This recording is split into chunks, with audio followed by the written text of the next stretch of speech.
The town of Hinton respectfully acknowledges that it is located on the First Peoples traditional lands.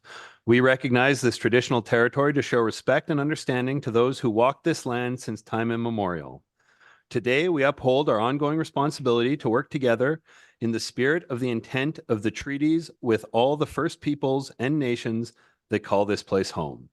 The town expresses gratitude for the opportunity to build a better community on these sacred lands for generations to come. And with that, we will call the regular council meeting for February 20th, 2024 to order. First item of business is the adoption of the agenda. Council?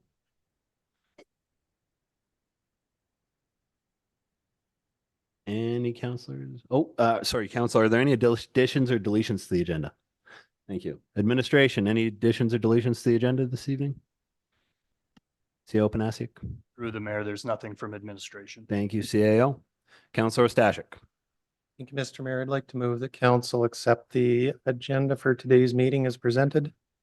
Thank you, Councilor Stashik. Council, the motion on the floor is that council adopt the agenda as presented. Any discussion? Seeing nothing, we'll call the question. Councilors, please vote now.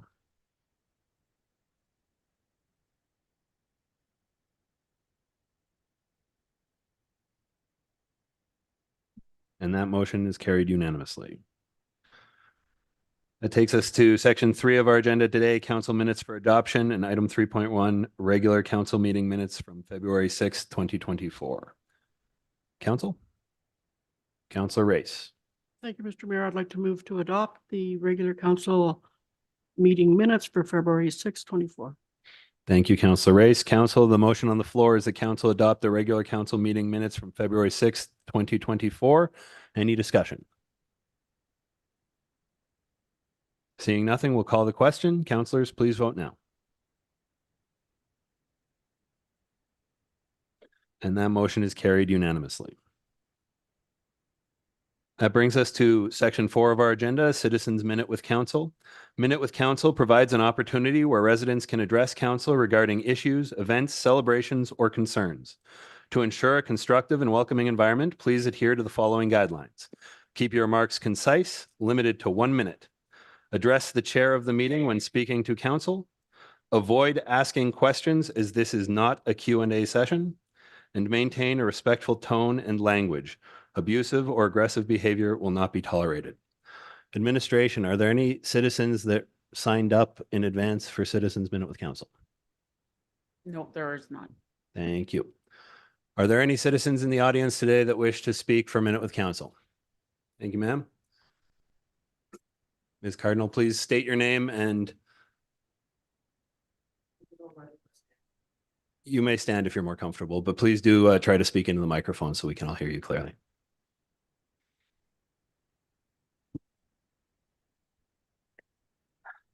I bring a gift for you today.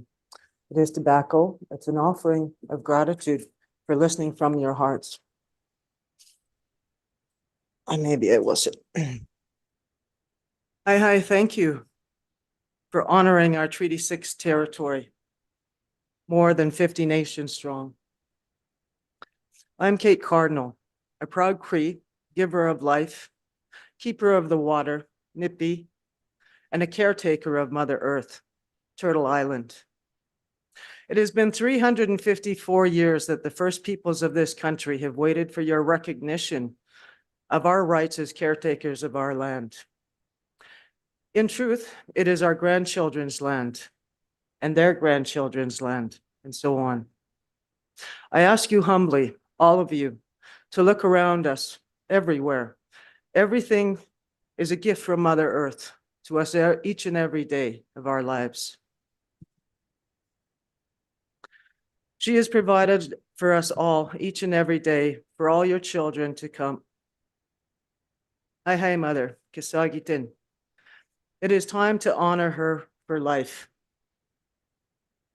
I'm also here as a citizen whom you, as our leaders, promised, committed to protect our welfare and our safety are in your hands. Many of us are asking you to reconsider your position on the proposed development of Par 99. This request is not about racism. Instead, it is about respect and integrity, in addition to concerns regarding unfavorable behaviors of some key holders in this project. There is a better way for our grandchildren through inclusion and open consultation. Developments of our town and region will include listening to Mother Earth as we proceed together to provide alternative energies and housing for our own and correct all the damage done. We will find grants in the billions available to us to stimulate our economy in a manner that considers biodiversity first and foremost. And we will create a truly sustainable future for us all and generations to come. All we really need to do is listen to Mother Earth and correct the imbalances, or she will continue to do so without us. We humbly ask you again to ensure future development plans include protection of our water, our wildlife, our forests, our biological diversity for our grandchildren and theirs to come.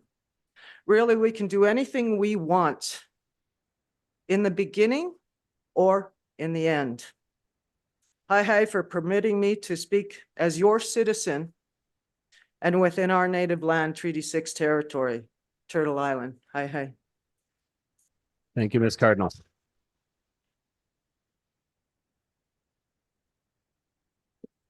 Are there any other citizens in the audience today? Thank you, Mr. Quasny. I like that, Mr. Please do state your name for the record, though, when you sit down. Gonna need a little more than 1 minute. If I can get that. How about I give you 150 seconds? That's what I took for a minute with the mayor the other day.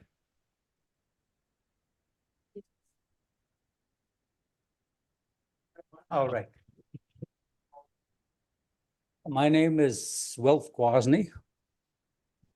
And I thank you for giving me the time to read out my note that I've written down. So I will start by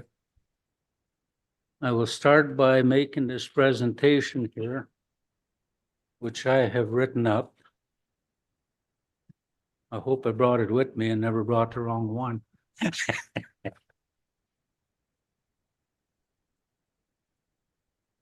And it'll start out by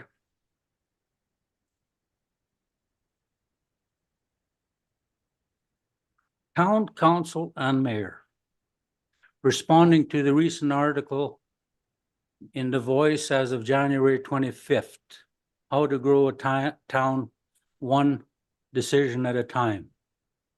This is without malice or prejudice. I read the article several times over, which contains a little bit of hodgepodge to an extent.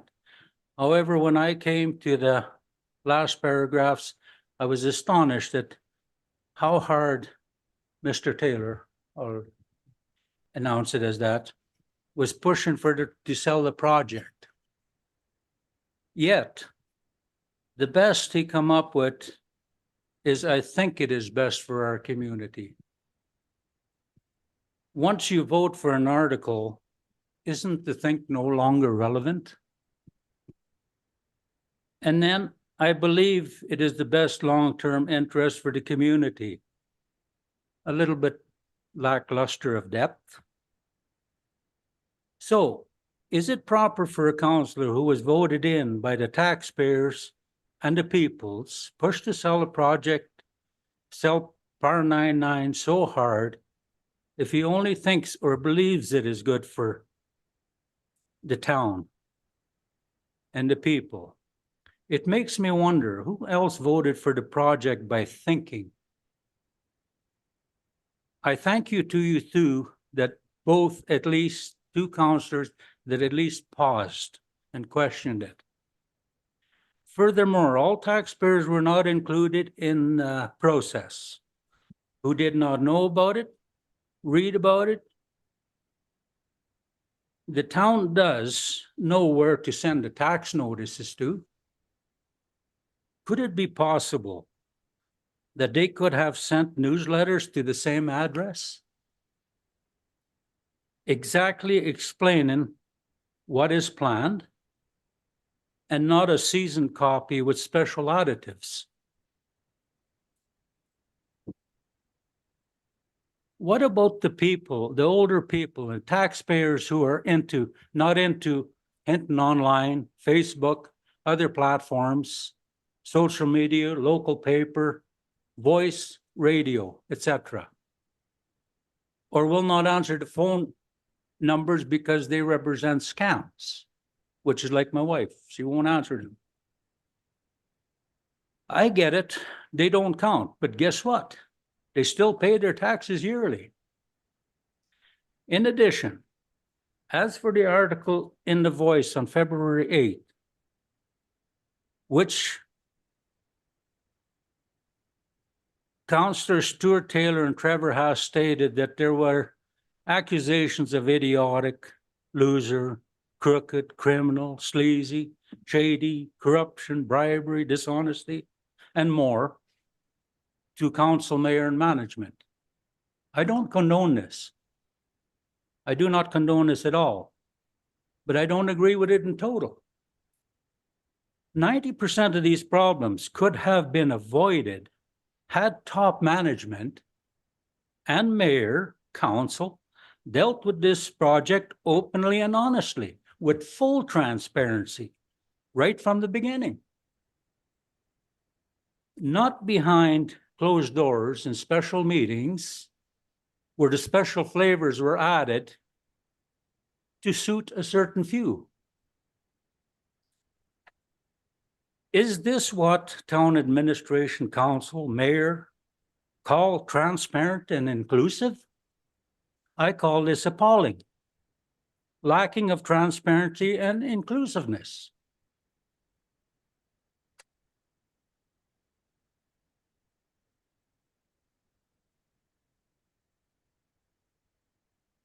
To me, Par 99 project is a scam, to me.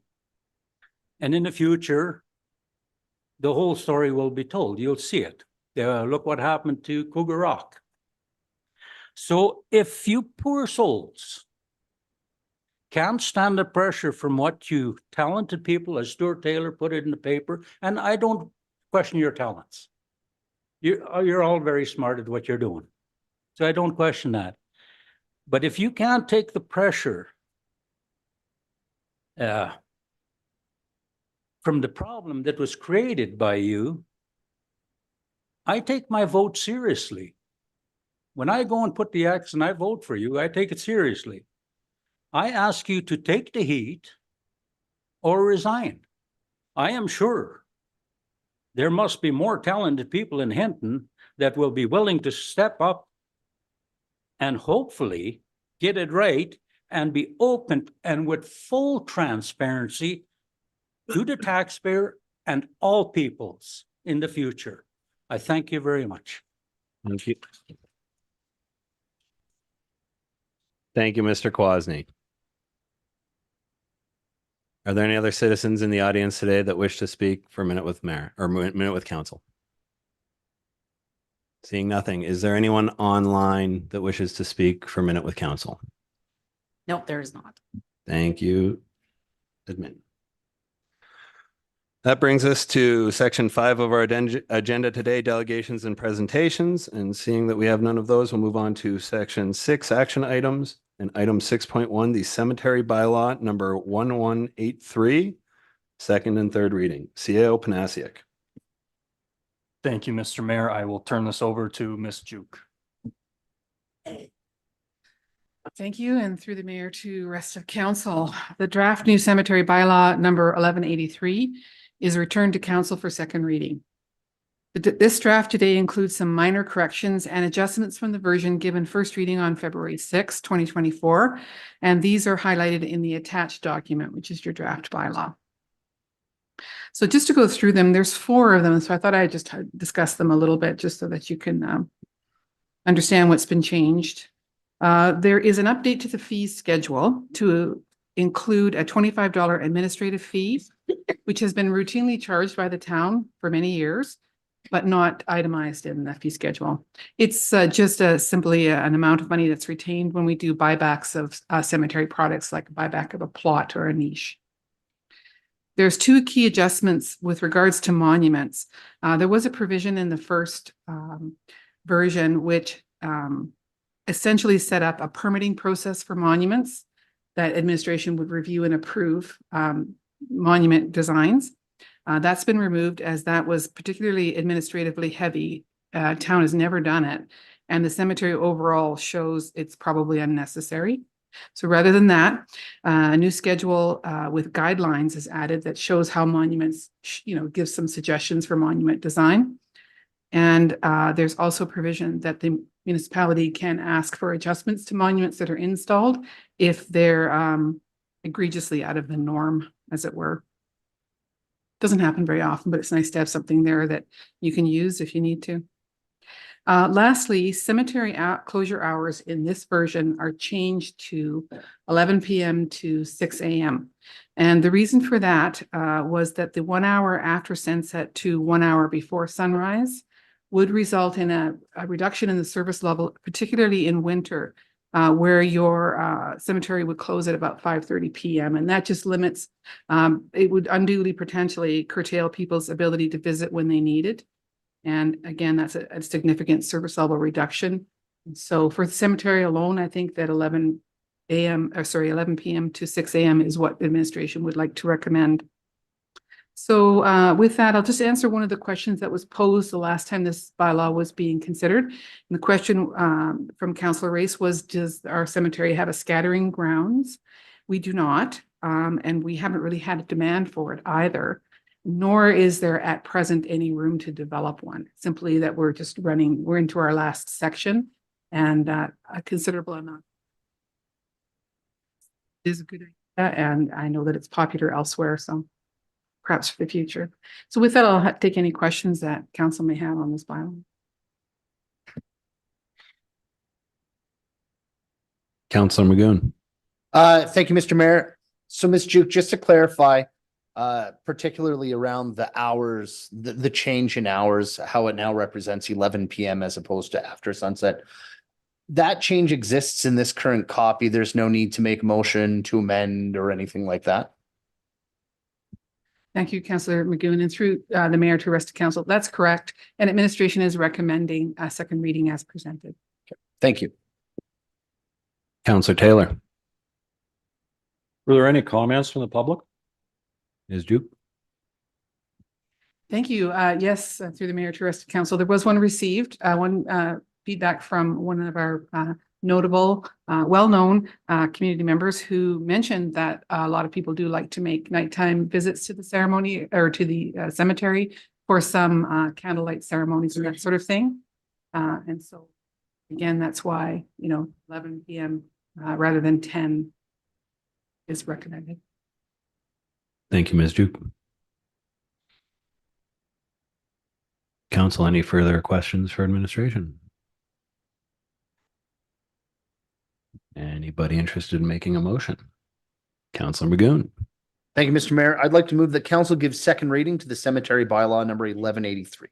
Thank you, Councillor Magoon. Council, the motion on the floor is the council gives second reading to the cemetery bylaw number 1183.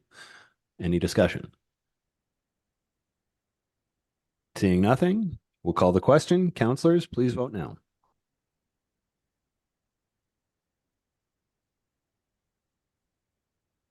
And that motion is carried unanimously.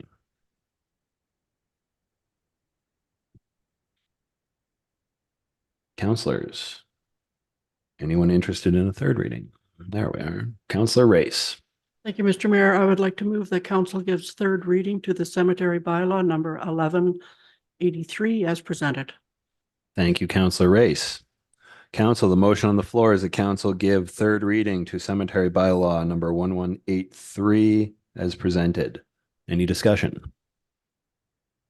Seeing nothing, we'll call the question. Councillors, please vote now.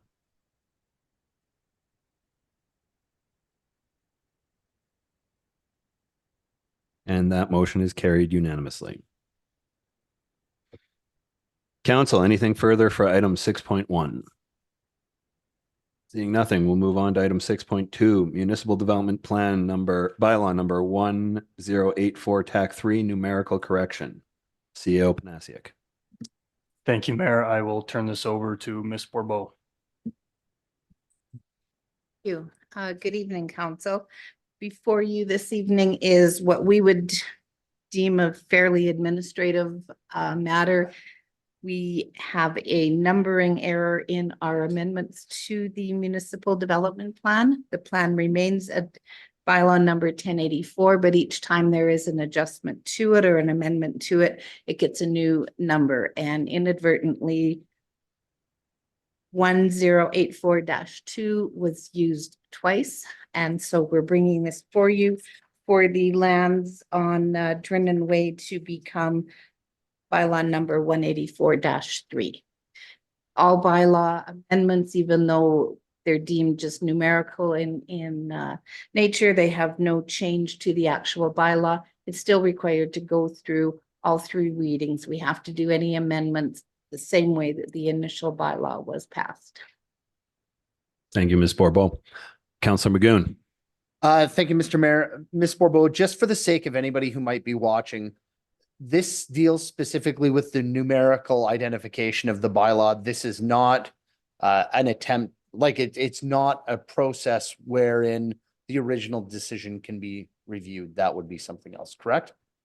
Ms. Due Borbo. to all of council, that is correct. This is simply renumbering the bylaw. So it has the most updated numbers so that when we have another amendment to the municipal development plan, we know that it is going to be 1084-4. Thank you, Ms. Borbo. Follow up? Please. And then just, this is, again, the reason behind the correction is so that it aligns with the MGA, correct? Due to all of council, that is correct. Thank you, Mr. Mayor. Thank you, Councillor Magoon. Thank you, Ms. Borbo. Councillor Chambers.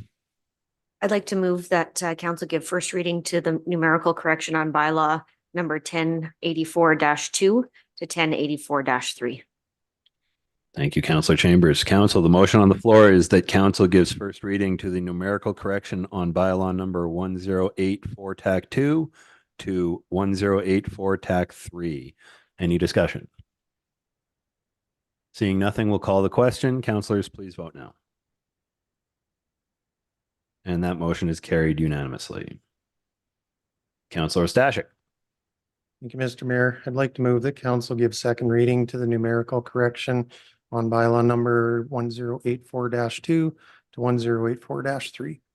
Thank you, Councillor Stashik. So council, the motion on the floor is that council gives second reading to the numerical correction on bylaw number 1084 TAC 2 to 1084 TAC 3. Any discussion? Seeing nothing, we'll call the question. Councillors, please vote now. And that motion is carried unanimously. Councillor Race. Thank you, Mr. Mayor. I'd like to move that council gives unanimous consent to move to third reading on numerical correction on bylaw 1084-2 to 1084-3.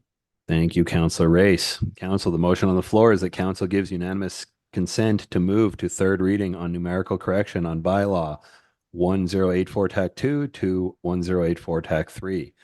Any discussion? Seeing nothing, we'll call the question. Councillors, please vote now.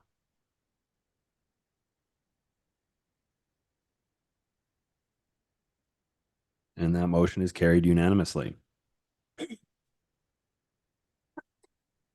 Councillor Stashik. Thank you, Mr. Mayor. I'd like to move that council give third reading to numerical correction on bylaw number 1084-2 to 1084-3.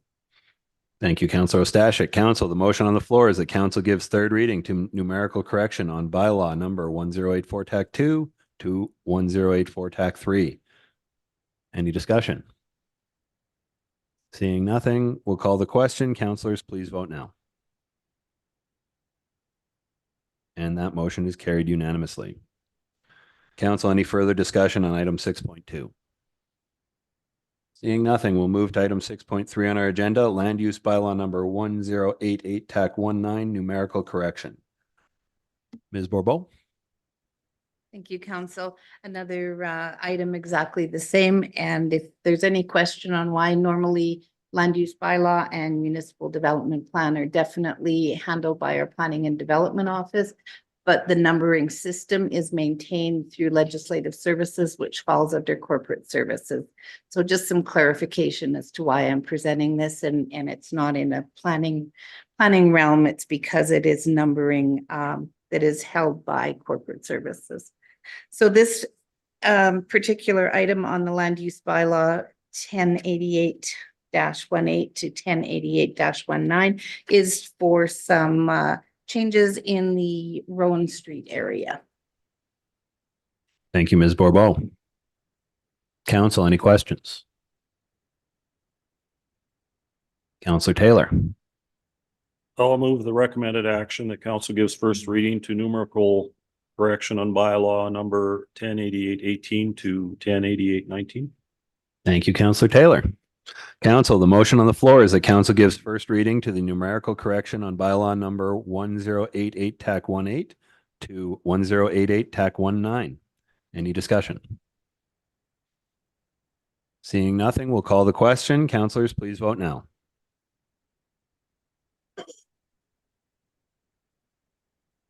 And that motion is carried unanimously. Councillor Chambers. I'd like to move that council give second reading to the numerical correction on bylaw number 1088-18 to 1088-19. Thank you, Councillor Chambers. Council, the motion on the floor is that council gives second reading to the numerical correction on bylaw number 1088 TAC 18 to 1088 TAC 19. Any discussion? Seeing nothing, we'll call the question. Councillors, please vote now. And that motion is carried unanimously. Councillor Race. Thank you, Mr. Mayor. I'd like to move that council gives unanimous consent to move to third reading on numerical correction on bylaw 1088-18 to 1088-19. Thank you, Councillor Race. Council, the motion on the floor is that council gives unanimous consent to move to third reading on numerical correction on bylaw 1088 TAC 18 to 1088 TAC 19. Any discussion? Seeing nothing, we'll call the question. Council, please vote now.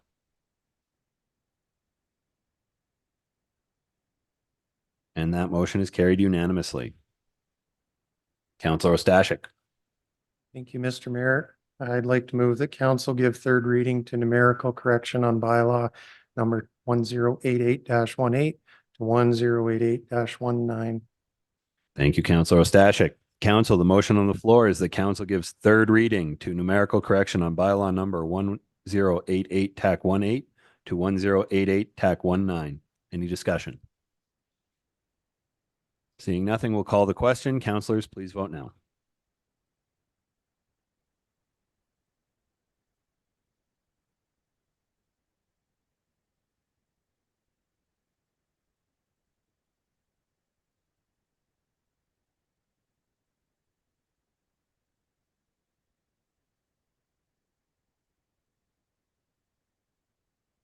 Councillor Hawes, are you able to vote?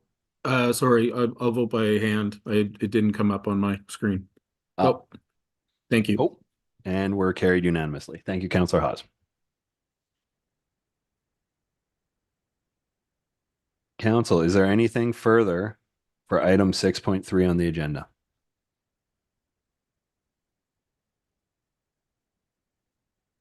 Seeing nothing. Administration, I'd like to say thank you and good work. I know you've been doing a lot of work on getting our administration tight and all of our records accurately recorded, and I appreciate this housekeeping. Thank you. Moving on to section or item 6.4 on our agenda, letter to the Minister of Transportation, CAO Panasiuk. Thank you, Mayor, through to the rest of council. We're bringing this forward and recommending that council approves the attached letter to send off to the Minister of Transportation. Administration's been working with the transportation staff for quite some time related to their maintenance obligation on the highway bypass. especially with the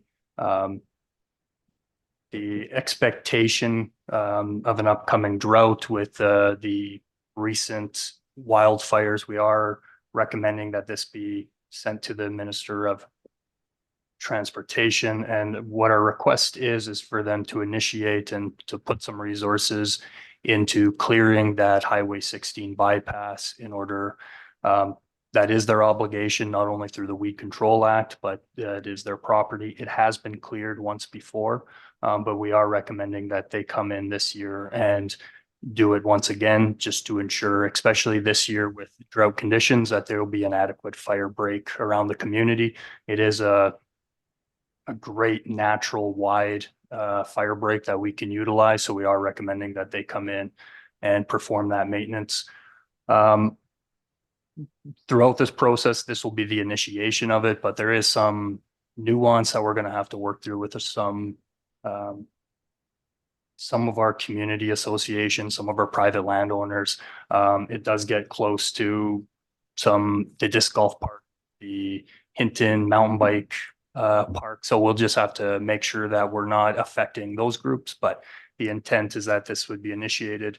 Administration would have our marching orders to do this work with transportation to determine which areas we want to provide for a fire break. So if there are any questions, I'd be happy to answer. Thank you, CEO Panasiuk. Councillor Magoon. Yeah, thank you, Mr. Mayor. In reading over the draft, one of the areas that I would feel a lot more comfortable if I think it was addressed in here, and it's been an area of concern since I was first elected in 2012. I would like to see a line in here that speaks essentially to the fact that, you know, by asking for the fire break, we're not as a town endorsing the creation of a bypass around the community. I mean, that's been a business concern for a large number of our folks. So again, you know, use the right of way as a fire break. I think potentially that's smart and that could save lives, but I would really like to make it clear to the Minister of Transport that that isn't the town of Hinton saying we'd like a bypass. Again, that, you know, potentially that could harm a lot of folks who live in town. So but I don't want to make a motion. I'd like to sort of see how council feels about that before we move forward. Thank you. Councillor Taylor. No, this makes a lot of sense. My only suggestion to improve the letter would be to put where the professional recommendation for it came from. Presumably it came from the fire chief talking to the Forest Protection or Government of Alberta. Is that correct? CEO Panasiuk. Yes, I believe that's correct. And if I'm not mistaken, I actually believe that at one point in time, this has been incorporated into some of our planning documents that we would look at the highway bypass as a natural fire break for the community. So it has been initiated a long time ago. We've just, I believe we've identified that through planning documents, taken those steps, the transportation, but we certainly couldn't, the fact that we have been in contact with Alberta Transportation and the staff there. Well, if we do say that, then we're saying we got this recommendation from you and we want you to follow your own recommendation. Yeah. That seems like a good idea. Thanks. Thank you, Councillor Taylor. Councillor Stashik. Thank you, Mr. Mayor. Just had a question regarding the draft letter. The draft letter speaks about exploring potential collaboration between the Ministry of Transportation and the town of Hinton. I'm just wondering what the vision of that collaboration would look like. CEO Panasiuk. Through the mayor to members of council, I don't think there was anything specific other than that we would have to collaborate on this project. It isn't just a request, and then we would leave Alberta Transportation to use their judgment, how they clear it and where. We as the municipality, we have the knowledge of all those specifics that we need to work with Alberta Transportation in order to avoid any recreation type activity, mountain bike park or disc golf, private land. We just wanted to ensure that we were going to be partners and collaborating together through this project. Thank you, CIO. Councillor Haas, did you want to get in the queue? Yeah, if I don't mind, Mr. Mayor. Yes, you're up. Oh, thank you. With all that, I'd just like to move that we give first, or sorry, I'm on the wrong one. The council approve the mayor to send the attached letter request, requesting the clearing of Highway 16 bypass to the Minister of Transportation. If I could speak to it, I appreciate the forward thinking. There's been a lot of talk about fire smarting, especially in this agenda, and it's good that we're getting on top of this and getting on it as quickly as possible. And I'm happy to hear that the collaboration with those two user groups will happen with that process. But I just have one question. So this is just a request. Where does it go from here? If we don't hear, or how does it, because I mean, this is, I think, a very important project that needs to be completed for our community. So where does this go next? CEO Panasic. Thank you, Councillor Haas. CEO Panasic. Through the mayor to Councillor Hawes. So the first step is that we would have the mayor sign that. That would go to both the Minister of Transportation and MLA Long. We'll also follow up with our bureaucratic counterparts at Alberta Transportation. They are going to be aware of the request, and they can make sure that that request gets to the minister's hands quickly and on this. Other than that, it would just be working with Alberta Transportation to make any necessary arrangements or to obtain a decision. Okay, thank you.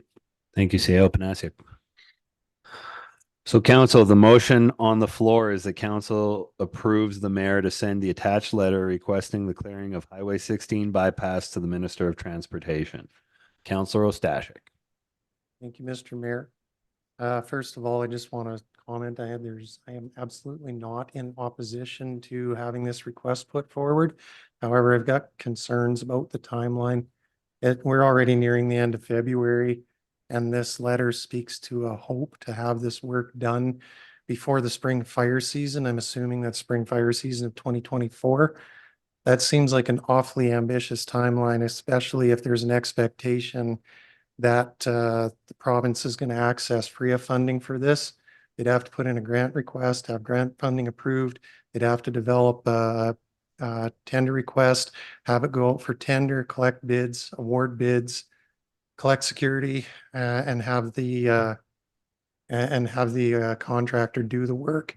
And I just don't foresee that that can be done before spring of 2024.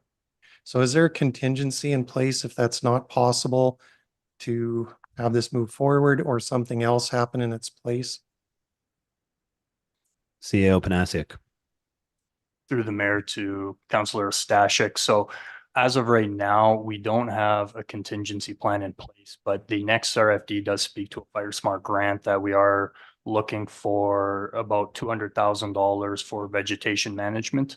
This could be that depending on the location. I think it would require a review from the fire chief to make sure that that is the most strategic area to deploy those funds if we were to be successful.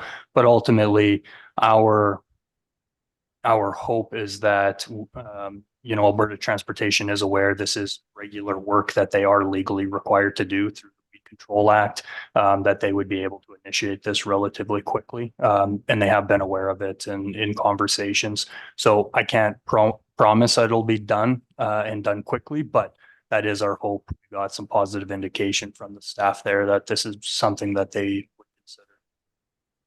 Thank you, CEO. I could follow up, Mr. Mayor. Yes, please.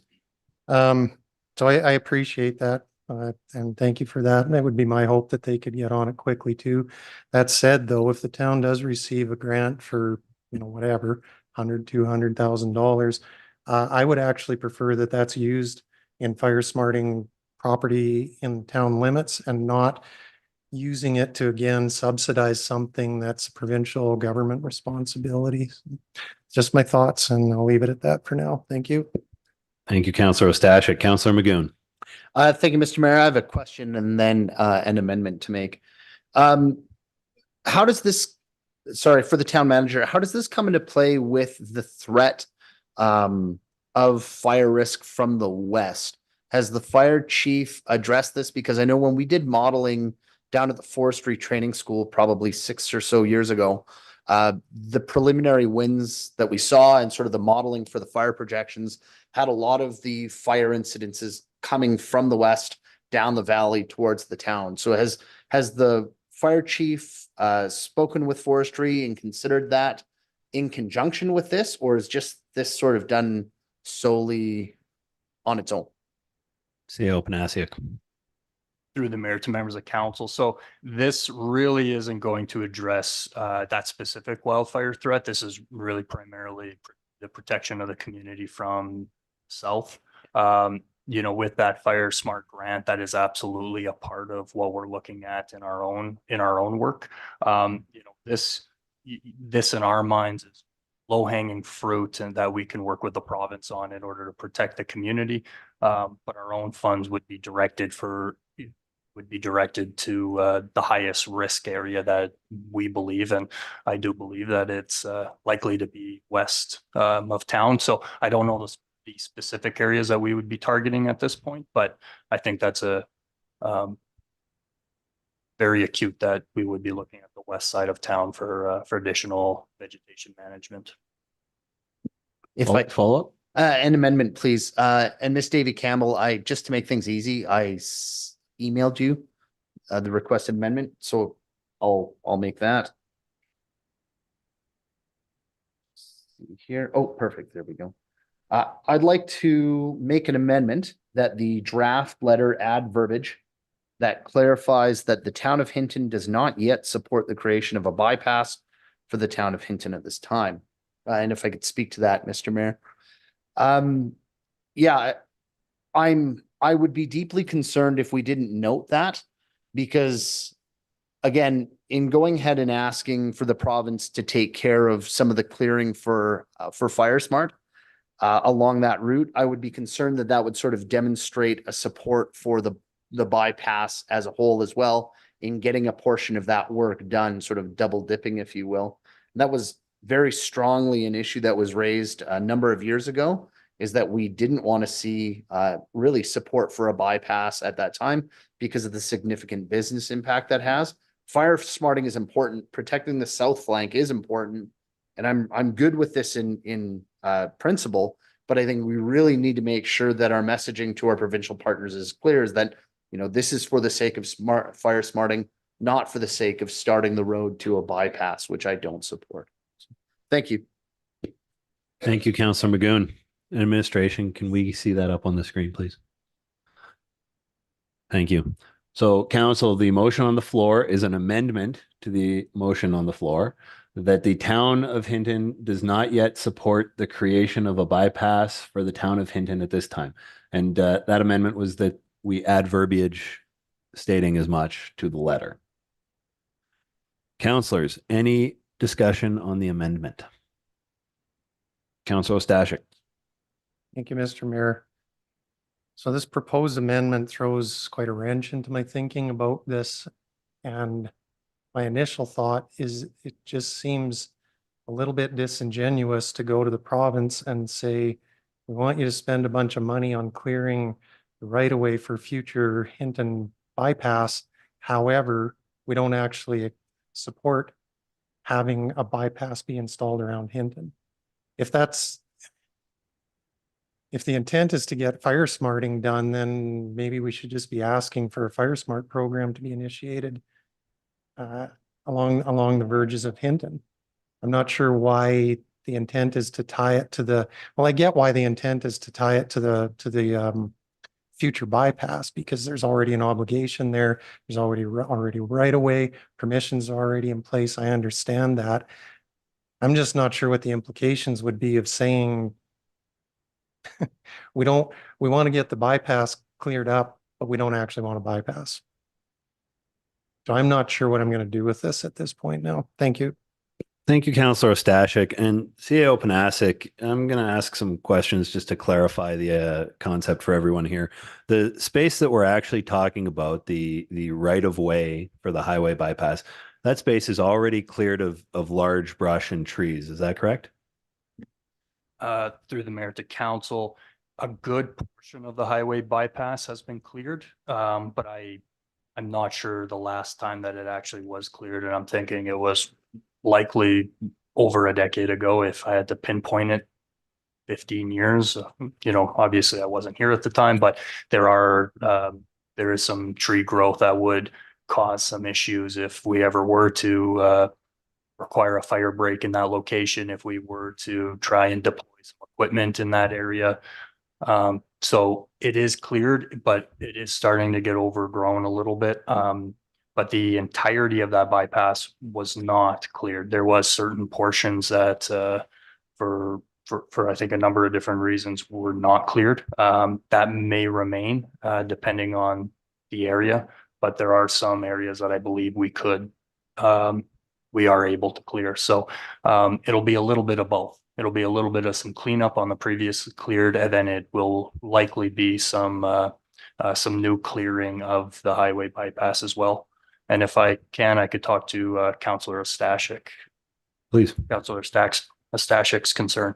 I think one of the things that we can do, and with this amendment, is I think our position is you have an obligation to maintain this bypass. You as the province have come in, you have obtained this land for your own purposes, and that is for the possibility of a future bypass.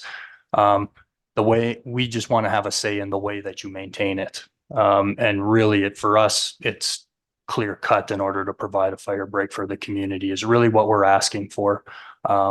To provide a little bit of comfort to council and probably the public in our conversations with Alberta Transportation.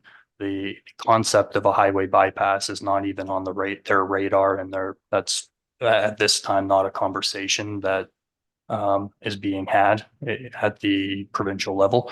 But just to reinforce our position on that highway bypass, I don't think it's harmful. I think it's just a matter of maintaining what you own and doing it in such a way that provides a benefit to the community. Thank you, CEO. And I have a further follow-up question. In my discussions with the fire chief, my understanding was the primary goal of this letter is to get the ground tilled up and blackened so that we don't have that low-lying shrub that fire can run along. But with this highway right-of-way and the situation that it is with the province, are we able to do this work ourselves, or would we need to approach the province to be able to clear the brush on this land regardless? Through the mayor to members of council, if we did decide that as a town we wanted to go in and do this work, we would need to obtain permission through the provincial government in order to go on this land and clear it. I guess the alternative is if wildfire was threatening the community, a state or local emergency would override that permission, and we would go in and do what we need to do on that land in order to establish a fire break or any other tactical response that the fire department may need. Thank you, CEO Panasiuk, for the clarifications. Councillor Magoon. Thank you, Mr. Mayor. To speak to Councillor Stashik's concern about the amendment, that's the specific reason why I added the last three words at the end of "at this time." I don't think there's a community of significant size out there that doesn't have to entertain, the concept of a bypass. But I think what we're indicating to the province is at this time, this is not something we're in support of, but it's something that has to be maintained, and it's something that's already really in place. So this is the way we think it would be best kept, because it also provides a protection. So again, we're not saying no, never in the future do we want to bypass. I think that would be a little silly, but it's something that we're saying at this moment in time, no, we just want to be clear. This is for the sake of protection and utilizing it for a dual purpose. So, thank you. Thank you, Councillor Magoon. Councillor Race. Thank you, Mr. Mayor. This amendment right now is speaking to the bypass. The initial motion is fire protection, protecting our town. So I want to stay on point. So I will not be supporting. Thank you, Councillor Race. Council, any further discussion on the amendment? Councillor Taylor. I don't disagree with the sentiment about not wanting the bypass. It's just, to me, we're mixing two issues in one letter. And seems a little bit odd. The person that gets the letter is going to look at it a little bit odd. The central point is that we're third most at risk, fire community in the province. We have fire, trees coming right up to our boundary. And yes, that's the issue that we want to address in this letter. It in no way implies support or non-support in this letter for anything related to the bypass. So why make the letter? Why deflect from the central point you're trying to make in the letter? I don't quite get it. Thank you, Councillor Taylor. Councillor Magoon. Sorry, this is my last comment on it. Very specifically, if memory serves, the province was going after a bypass. And the town had to take a very strong stance on, this is not something that we wanted to see. So I would hate to be seen, asking them to help clear a bypass, even if it's for the sake of fire, to be seen as a gesture of support for the bypass, because it is a right of way for the bypass. It's just clarity and safety from the town and protecting our businesses and people. That's all. Thank you, Councillor Magoon. Councillor Stashik. Thank you, Mr. Mayor. Just to the points that some of council have made regarding clouding the issue and by bringing bypass discussion into it, the letter already speaks to the bypass. That's the whole point of it, is that we're asking the province to clean up and additionally clear the future bypass route. So supporting or not supporting this amendment doesn't really change the fact that the issue is already clouded by the fact that the letter speaks to the bypass specifically. So I'm not sure that helps anybody or brings any enlightenment to anything. It's just, like I said, supporting or not supporting the amendment, there's still a clouded issue there. Because as Councillor Magoon implied, if we don't put a clause in there saying we don't support the bypass, it could be implicitly taken that by endorsing clearing the future bypass route, we are implicitly endorsing the future construction of the bypass. Then again, having it put in there, as I said earlier, it seems disingenuous that we're asking them to clear the bypass route when we don't actually want to have a bypass put around Hinton. Thank you. Councillor Chambers. Through the mayor, thank you. The way I see it is it sounds like this is their responsibility anyways. And I think that taking the opportunity to ask them to look after their accountability to keep this bypass cleared, I'm somehow I hit the button already, and I am in favor of this for the simple fact that I think a well-worded sentence in the middle of this letter is not going to be harmful. I don't think that a minister's office is going to take something and run with it, looking and understanding at the threats that are posing our communities and what that's done over, the last few years. I think this makes sense. I think it's pretty clean and clear.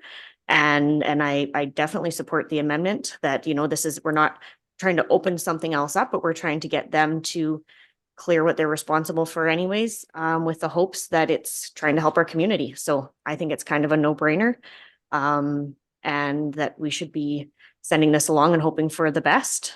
We definitely need to be asking on all avenues and all areas, for any help that we can get.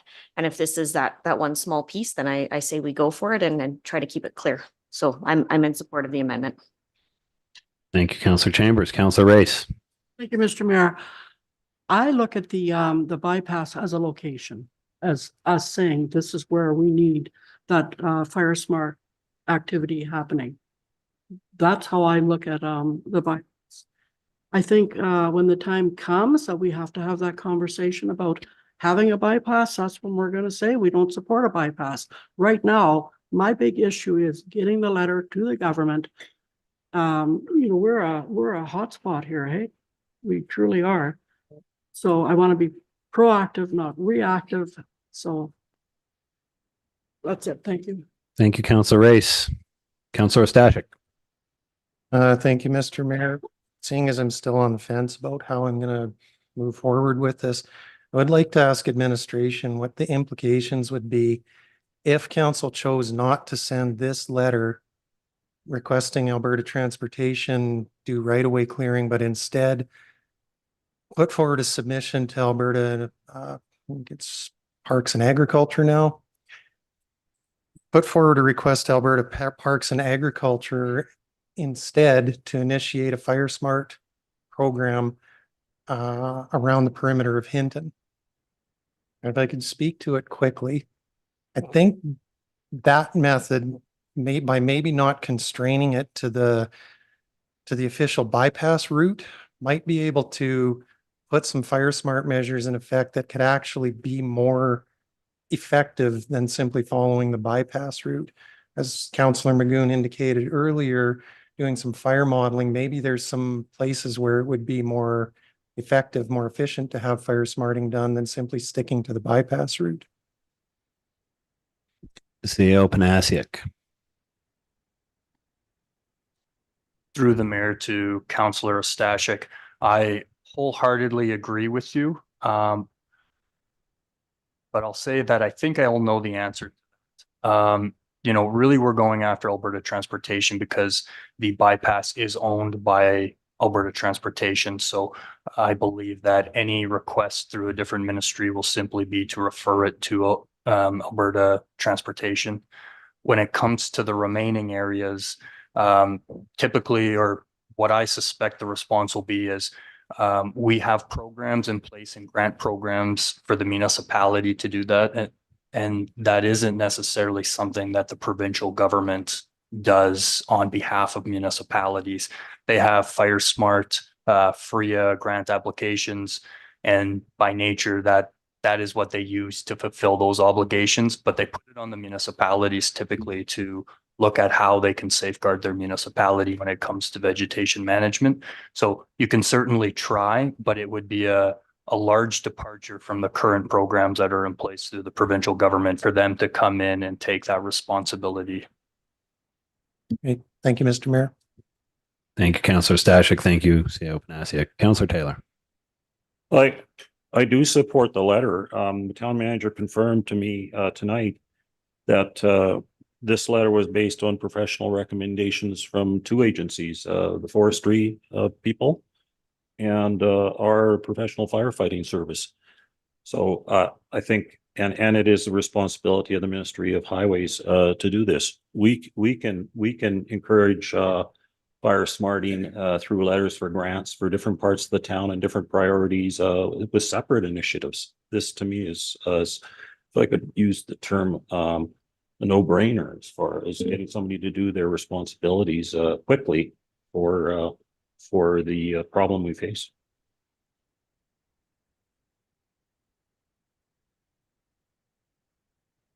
Thank you, Councillor Taylor. Council, any further discussion on the amendment? Seeing nothing, I'm going to speak to it momentarily, and I'm just going to point out to council and everybody listening that the wording in the letter as drafted states take clear action to clear the vegetation and implement fire smart measures along the highway bypass route. In our discussions, we've talked about clearing. I don't believe that any transportation bureaucrat is going to think fire smart measures and think that's clearing for a highway construction. So personally, I have very little fear about that interpretation coming along. But seeing nothing further, we'll call the question on the amendment that the verbiage be added that the town of Hinton does not yet support the creation of a bypass for the town of Hinton at this time. Councillors, please vote now.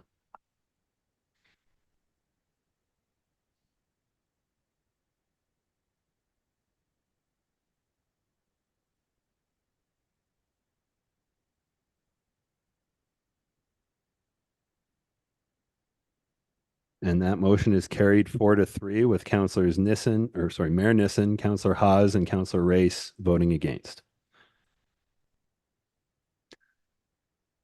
This brings us back to the original motion,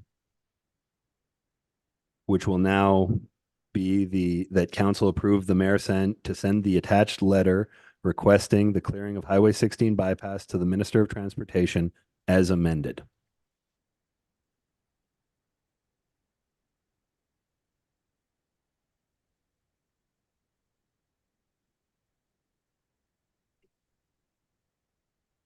Councillor Chambers. I'd like to make the motion that council approve the mayor to send the attached letter requesting the clearing of Highway 16 bypass to the Minister of Transportation as amended. Thank you, Councillor Chambers, but that motion was already on the floor. Oh, sorry. We're looking for any debate or discussion. Councillor Race.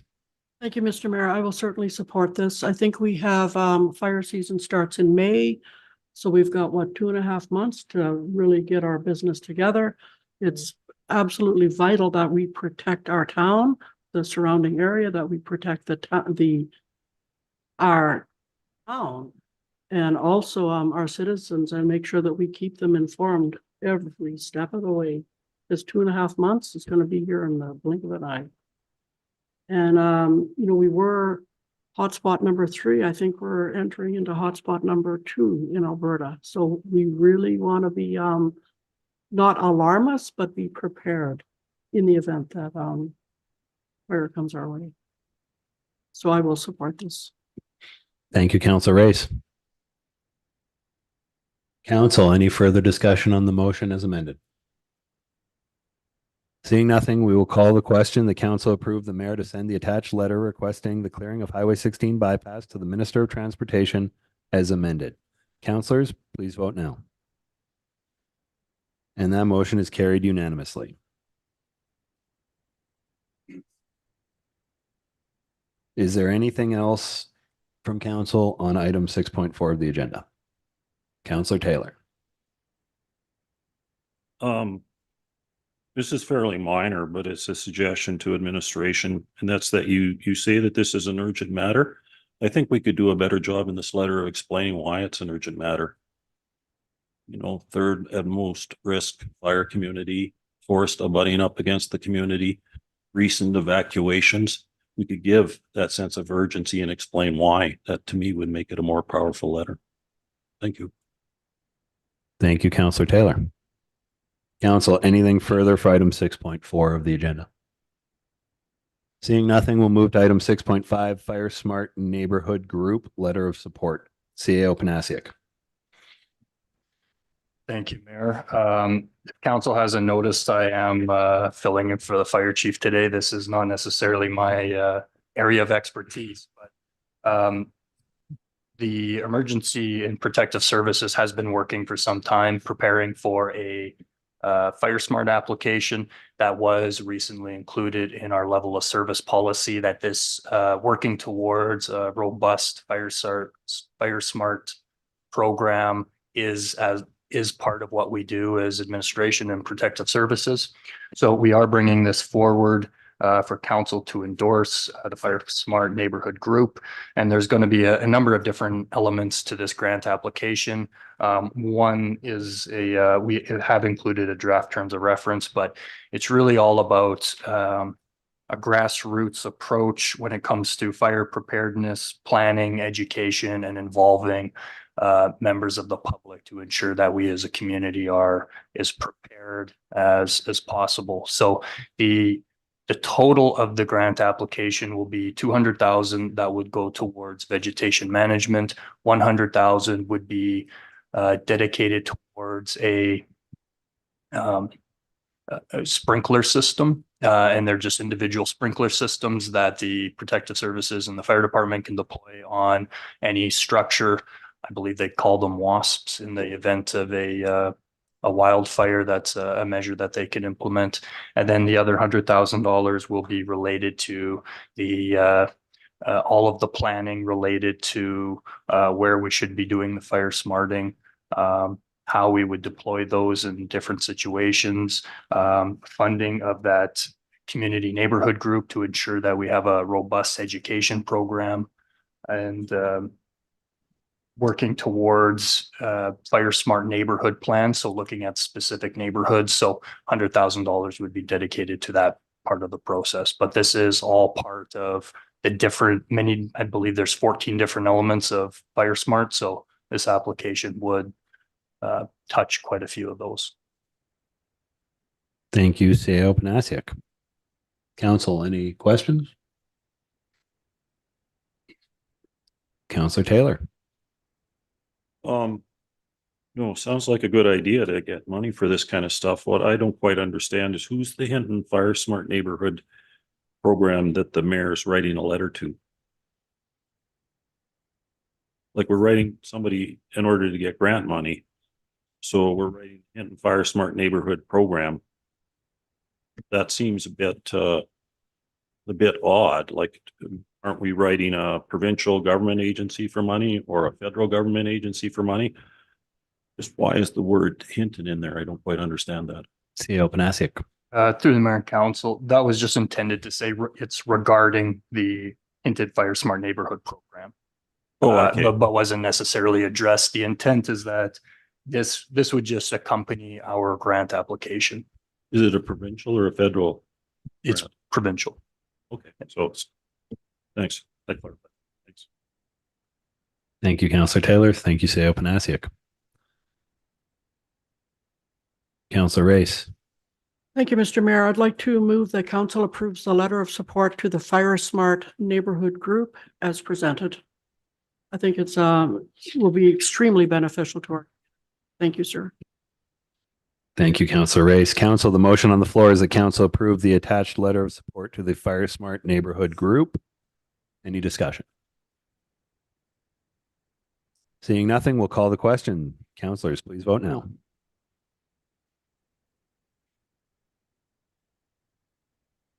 And that motion is carried unanimously. Council, is there anything further for item 6.5 on the agenda? Seeing nothing, we'll move on to item 6.6, and this is a notice of motion carried over from a couple of meetings ago. This is golf course additional land investigation. And I will hand this over to Councillor Magoon, as this is your request or a notice of motion. Thank you. Thank you, Mr. Mayor. I'll make the motion and then I'll speak to it. I'd like to move that council direct administration to investigate the possibility of leasing or purchasing additional lands adjacent to the golf course with focus on lands along or near Highway 16 and holes 16, 17, 18. And then if I could speak to it. In short, this comes out of a lot of discussion with the golf course board and membership. So one of their major concerns that they've communicated, that I think they've worked very hard to make sure that they're communicating in general, is that they feel like currently there's a lack of investment in the golf course itself. And that Mr. Crawford had mentioned when he first came on to the Hinton Golf Course, there was a discussion with a Calgary golf course developer who specializes in designing golf courses, that there's a lot of low-hanging fruit opportunities to the south and west of the current driving range, and that they feel this is really a good time to start having that discussion. We had talked with administration about the potentials of looking into these lands. The CAO had indicated that it is a possibility. And I think honestly, it gives the golf course a little bit of attention that, you know, as a community, we are interested not just in developments, but also in the development of the golf course itself, and engaging in some of that discussion and really giving a little bit more latitude in terms of yardage, because that's one of the concerns with the golf course right now, is that they feel constrained, is that there's not a lot of yardage. A lot of their safety concerns about what's being proposed right now comes out of a lack of yardage. They've talked about errant golf balls and that sort of thing. So again, having a little bit more yardage gives everybody who's, you know, neighbors in that area a little bit more room to investigate some win-win possibilities. So this was something that came out of that really tight discussion with the golf course, the board, Mr. Crawford, Mr. Kopp. Again, just sitting down with everybody at the table and trying to find out what are some possibilities. And I think this is long overdue in terms of investing in our local golf course. So that's why it's on the table. I hope you'll consider supporting it. Thank you. Thank you, Councillor Magoon. So the motion on the floor is that council direct administration to investigate the possibility of leasing or purchasing additional lands adjacent to the golf course with a focus on lands along and near Highway 16 holes 16, 17, and 18. Councillor Race. Thank you, sir. My question is for administration. So it's my understanding when we're leasing or buying Crown land, it requires that the intention or that that we're very specific in why we want to purchase or buy. So does wanting more yardage, is that specific? Or do we need more meat here? CAO Panasiuk. Through the mayor to members of council,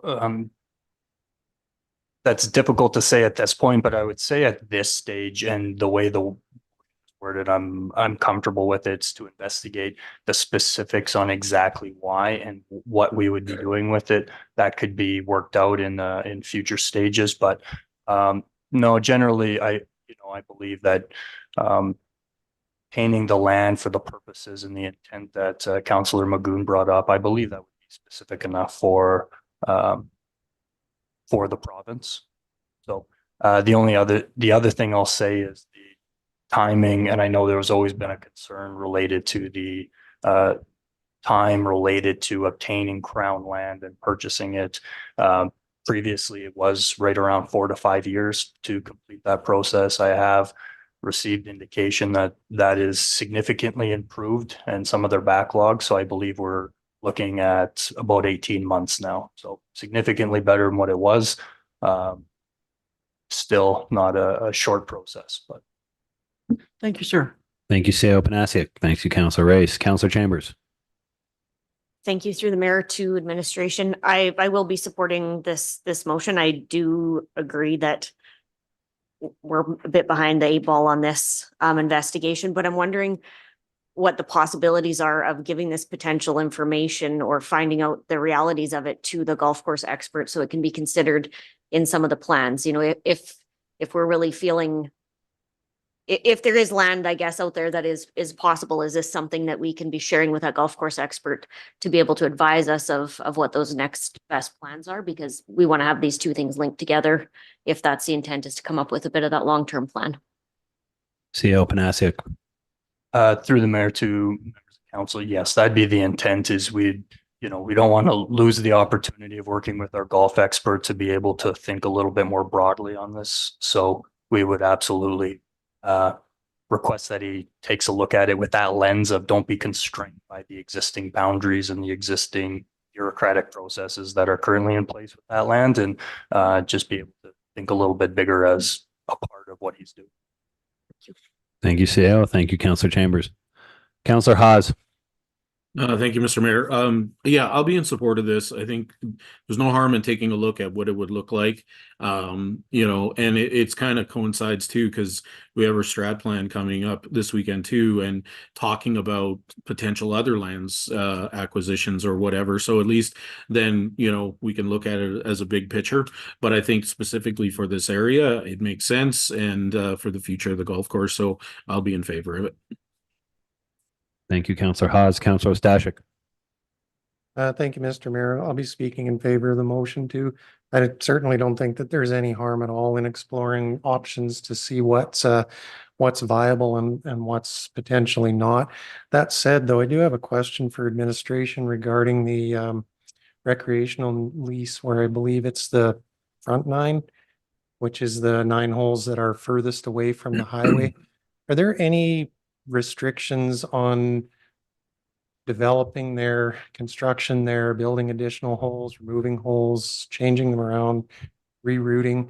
And in addition to that, how far outside the perimeter of those 9 holes does that recreational lease extend? CAO Panasiuk. Through the mayor to members of council, I can't speak to specifics of what's in the lease, and but generally speaking, recreation leases allow you to we at some point obtain permission in order to build those holes, and then we have permission through that lease in order to maintain the assets. But building new typically would require a new permission from the province if we ever wanted to change that or to something else. So generally our rights as a leaseholder are pretty limited to maintenance of the existing assets without additional permissions.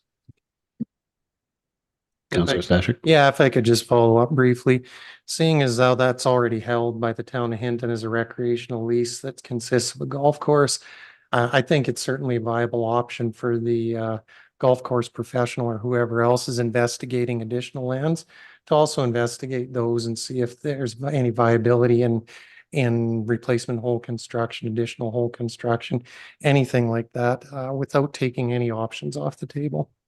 Thank you. Thank you, Councillor Ostashik. Council, any further discussion? Councillor Taylor. Yeah, I don't see a problem with this.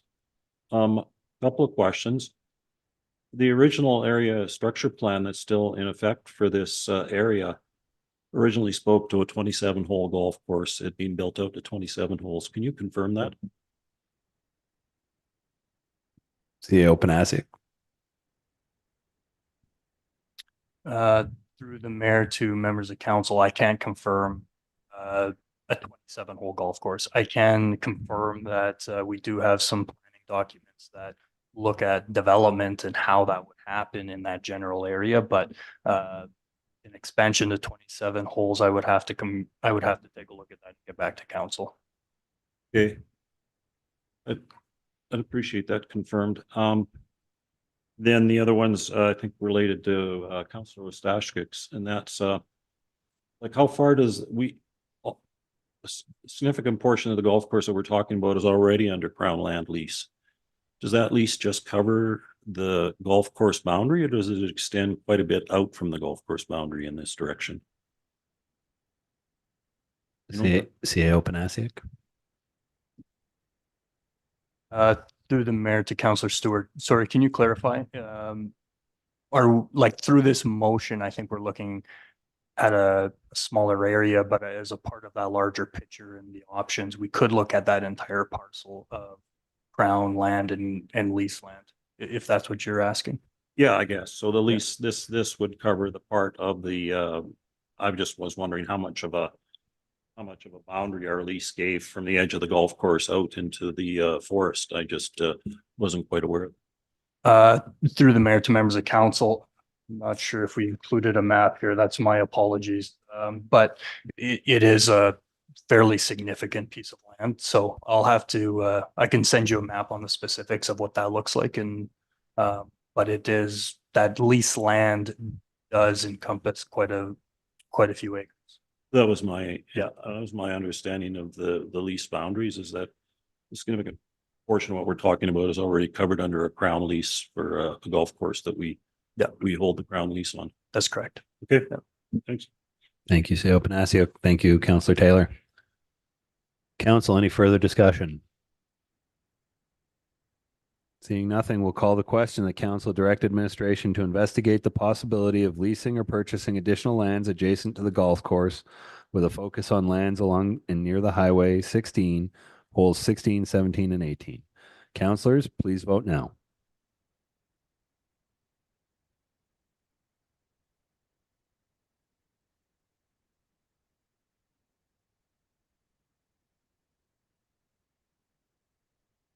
And Councillor Chambers is voting by hand in favor. And that motion is carried unanimously. Council, is there anything further for item 6.6 on the agenda? Seeing nothing, we'll move to section 7, information items, and item 7.1, proclamation, Pink Shirt Day. CEO Panasiuk, do you have anything to add, or should I just read the proclamation? No, through the mayor, that's yours to read. Thank you, CEO Panasiuk.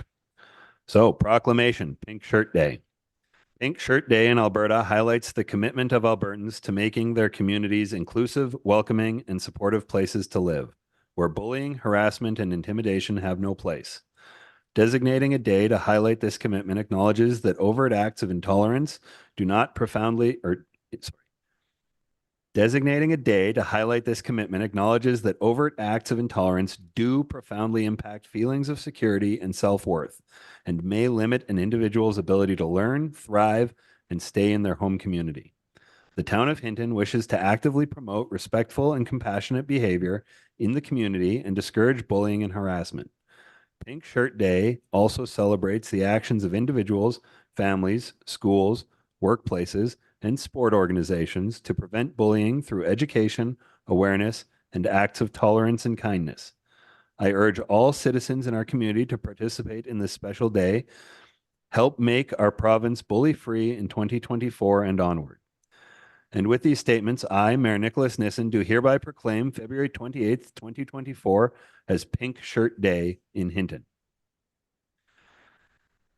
And since action is a vital part of fostering safer and healthier communities, I invite all Hintonites to attend the town-hosted discussion event on Monday, February 26th from 6:30 p.m. to 8 p.m. at the Pine Valley Lodge. Thank you. That is Monday, February 26th from 6:30 p.m. to 8 p.m. at the Pine Valley Lodge. And that brings us to section 8 of our agenda, correspondence. Item 8.1, letter to MLA Long Emergency Sheltering, January 2024. CAO Panasic, anything to add? Through the mayor, no, nothing. Thank you, CAO Panasic. And council, would we like to take the correspondence for information?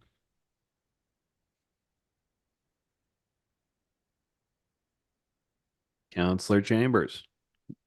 I'd like to make the motion that we accept the correspondence to MLA Long for information. Thank you, Councillor Chambers. Council, the motion on the floor is the council approve the correspondence as information. Any discussion?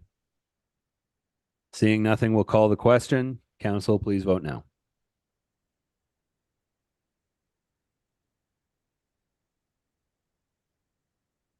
And that motion is carried unanimously.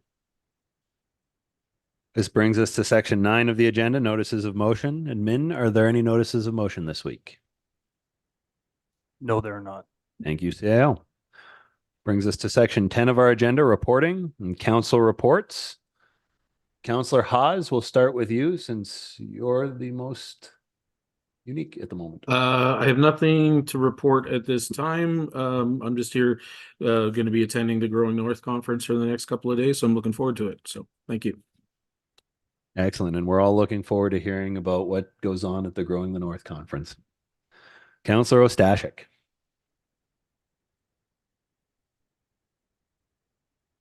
Thank you, Mr. Mayor. Last Thursday, the Hinton Youth Advisory Council had a meeting where they decided on what they were going to choose to do for their annual community project. So the Hinton Youth Advisory Council takes on a project of benefit to the community every year that they see through. And they didn't want to fully reveal what their project is this year. So they threw out some hints, but without any spoilers. They did reach a unanimous decision to partner with Hinton Fire and Rescue.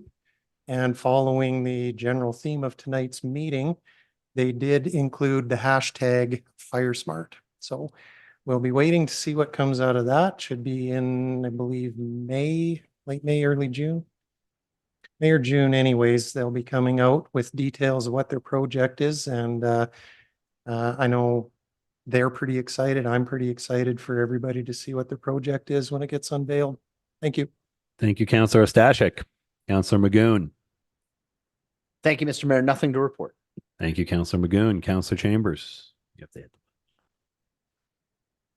Thank you, Mayor. So I was able to attend my first West Yellowhead Regional Waste Management meeting, and a little bit to catch up on there for sure. But the one fun fact I had that I thought was worth sharing is that they did a mattress diversion program in 2023. They had 1,864 mattresses that were brought to the landfill, and they were able to divert 1,500 that were able to be stripped down and recycled. So that was kind of the highlight of the meeting. I thought that was great.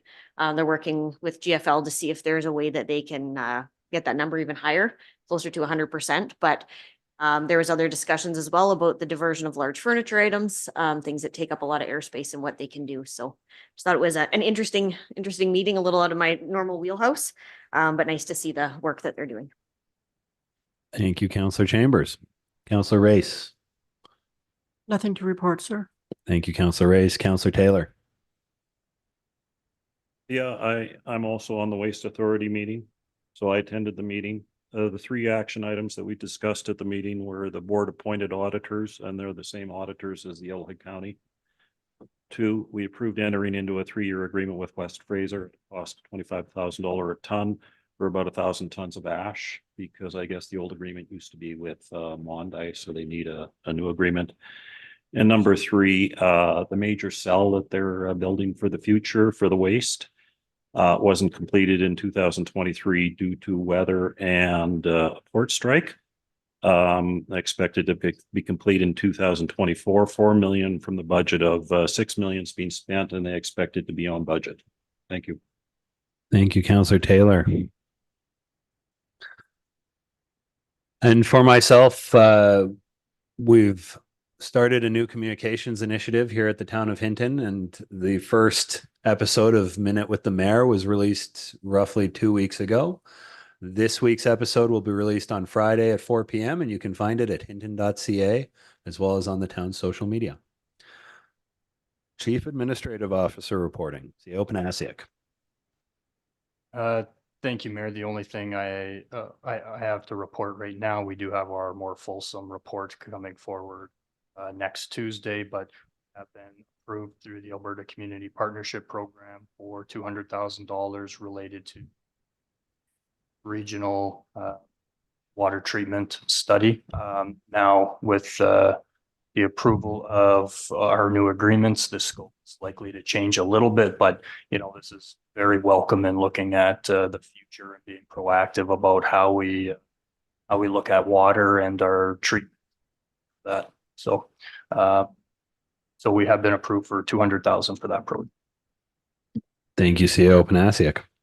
And that brings us to the end of reporting, which brings us to section 11 of our agenda, closed session, and 11.1 mutual performance. Councillor Race. Thank you, sir. I just want to go back to 8.1. I think we forgot to accept the help report for information. Or maybe we did and I missed that. Oh, we accepted the entire correspondence. I only mentioned the first letter, but that is correct, Councillor Race. There were in the letter to MLA Long, there was the help report. That was an addendum to the letter to MLA Long. Okay. We've already accepted that for information at a previous council meeting. Thank you. Thank you, Councillor Race. That brings us back to section 11, closed session. And councillors? Looking for a motion to enter close. Thank you. Councillor Chambers. I'd like to make a motion that we move into closed session at 5:27 p.m. Thank you, Councillor Chambers. Council, the motion on the floor is a council move into closed session at 5:27 p.m. Councillors, please vote now. And that motion is carried unanimously.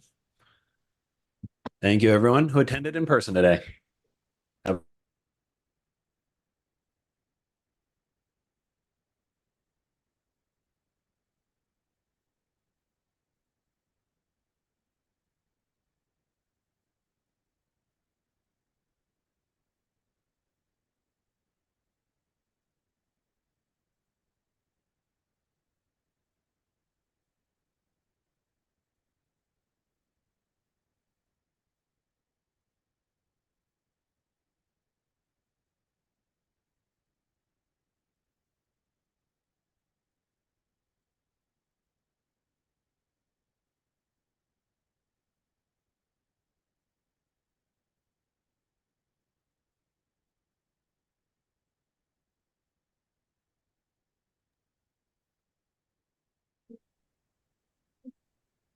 Can you hear me, Chuck?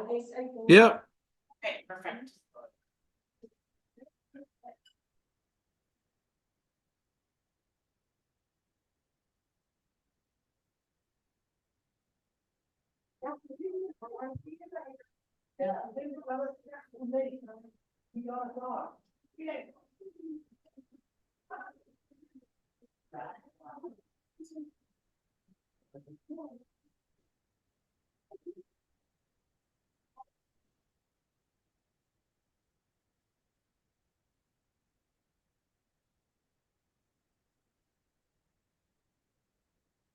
Can you talk so I can hear you? I just want to make sure you're loud enough.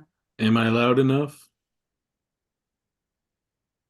You want me to keep talking? Now you can. Okay.